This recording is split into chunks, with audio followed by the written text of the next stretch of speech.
Ladies and gentlemen, man, it has been too long on this channel. I had a fully packed weekend, everything, and school has been just killing me. But we are back here to talk about some PlayStation exclusives, and specifically one that's coming out here in April. Of course, we all know we've been talking about it a ton lately. That has been, of course, Days Gone. And I'm going to take you back to a little story that we talked about a few weeks ago and how it has had a lot of effects in terms of right now and what is going on with another game involving the similar aspects of Days Gone. What's going on, guys? It is your boy TKD123 here back in a video, and today we're going to go over all of the debacle around Days Gone and World War Z.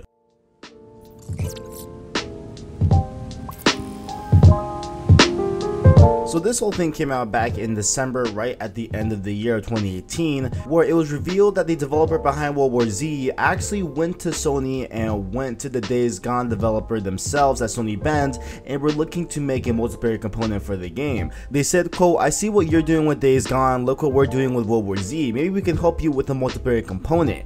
But they were too obviously focused and understandably on what they needed to do to get that game out. We were already under development when we heard about it. Of course, we took a deep sigh when you know they're going to be putting major marketing dollars behind the title that's highlighting the swarms the way they were. It took a little wind out of our sails. But since they focused less on those swarm elements and more, I think, on the story aspect of their game. And I will link to my full thoughts below on the original video from that whole time when that came out. And while I do think it would be somewhat cool if Days Gone had a multiplayer mode, if it was done correctly, it's just, if you look at the past, when we have a separate developer make a multiplayer component for a game, it never really comes out quite feeling right. It feels like it's definitely two different games, of course, and that's because they're made from two different devs. So it definitely does make sense in that standpoint, but you know, they just seem a little bit fractured, seem a little disjointed. But nonetheless, all we knew was that this was a thing that happens. Like, we had the developers behind World War Z pitched Sony Bend and PlayStation themselves on a multiplayer component for Days Gone. However, it got ultimately rejected.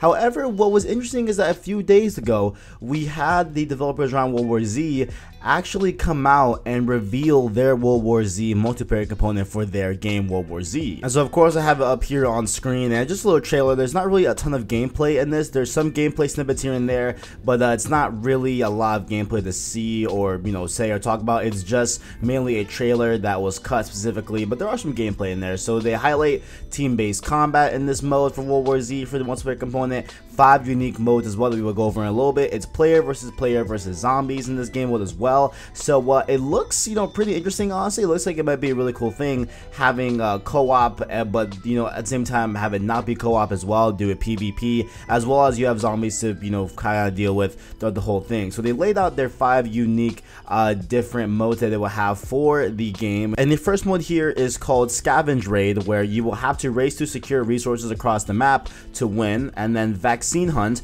where you must pick up and hold an object to earn point for the team points. I think points they meant to say, but you earn points for the team. There's Swarm Deathmatch, where 2 teams go head to head in a bitter fight to the end. So I guess that's just, you know, regular TDM, but there's zombies around to kill you as well. There's Swarm Domination, which you capture zones to earn points and win a team victory. So that's of course domination like we have in any other game, especially Call of Duty domination. But I guess the swarm element means that there will be zombies around, I guess. I don't know. And then lastly here, there's King of the Hill, where you capture a single hill and control it to earn victory points, which of course is, you know, like a mode that we've seen before in the past for sure on different other multiplayer components. But what's really cool is that, like we said before, of course, you know how this game has a PvP mode where you are playing you know, competitively and player versus player and everything. There is also a cooperative mode in the multiplayer as well, so you will be able to co-op with 4 other people and be able to fight off hordes of infected and stuff like that. That very much sounds like a COD Zombies type of vibe to it, you know, something that we've seen before. So while, although, you know, a lot of this stuff we have seen before, it seems like it's very traditional multiplayer modes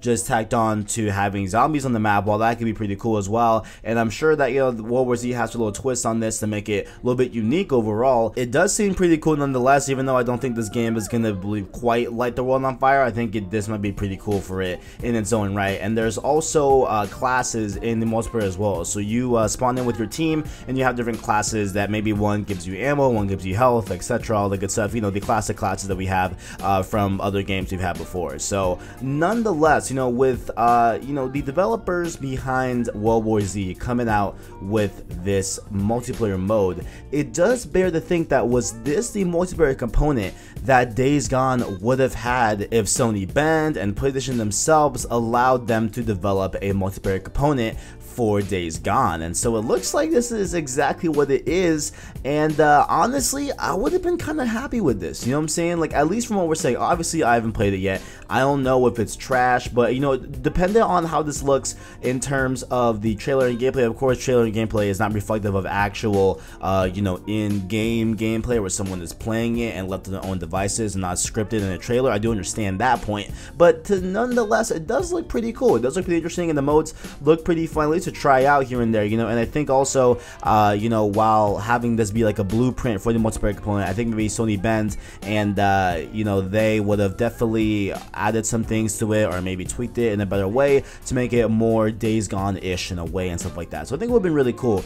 But what is the main kicker of this whole thing is when they are actually dropping World War Z. So there wasn't even a release date for this game yet, you know, as of a few weeks ago. But on February 12th, they officially announced the release date of this game, and the release date is kind of where I think it's going to be a big stab in the back, if you will, or a big you know, diss, if you will, because this game, World War Z, with its multiplayer component for the game, with it being a little bit like Days Gone in terms of the swarm and everything, it is coming out April 16th, 10 days before Days Gone comes out. And so I think this is probably, I think, something that is just how it happens, you know. Obviously in terms of release dates, it is very much up in the air, and it's very much a publisher and developer type of thing where they both decide on release date, I believe. You know, it's not so much, you know, we have heard stories about publishers being like, no, you need to release your game right now. We've heard developers like more recently Respawn, where they actually came out and said that no, the release date for Titanfall 2, it being so close to Battlefield 4, I believe, or you know, Battlefield, like another Battlefield game, that whole thing, when that happened, they intentionally chose to release it that close, and they want to put out the game in October next to Battlefield, which is crazy in itself. But we've had those stories where developers can't choose a release date, but this is kind of crazy here.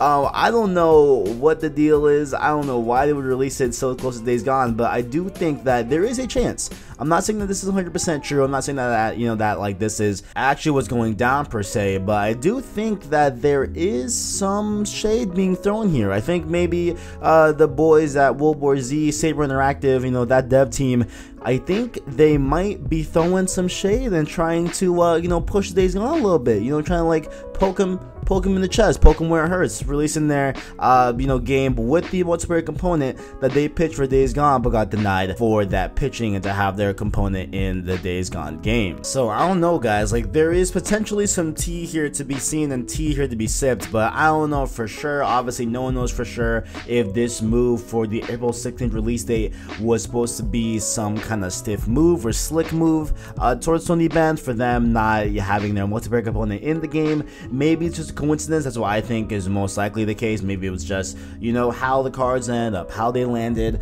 It just so happened that World War Z was probably done with development, and maybe, you know, Epic wanted them to drop this game at this specific time, and it just so happened to be close to Days Gone. Maybe perhaps that could be the thing, but I don't know, guys. Let me know what you all think in the comments below after seeing this multiplayer co-op component gameplay on loop. And we don't have a ton of it. I'm gonna try to look for more on YouTube before I actually edit this video, because there probably is some multiplayer gameplay of World War Z. Maybe, probably not, I don't know, but you know, I'll look for some on the internet, whatever, and make sure we're showcasing it here on the video. But let me know what you can see in the comments below about this looking competitive multiplayer. Do you like it? Do you hate it? Do you think Days Gone would have been very good with a cooperative type of you know, mode that's multiplayer and everything? Do you think it would have been good with all this good stuff and everything, or do you think that no, no, it should have been just on the wayside, not included, because it's from a different developer. The overall feel of the multiplayer mode is going to be different from the original story mode of Days Gone. Everything is just going to feel convoluted, feel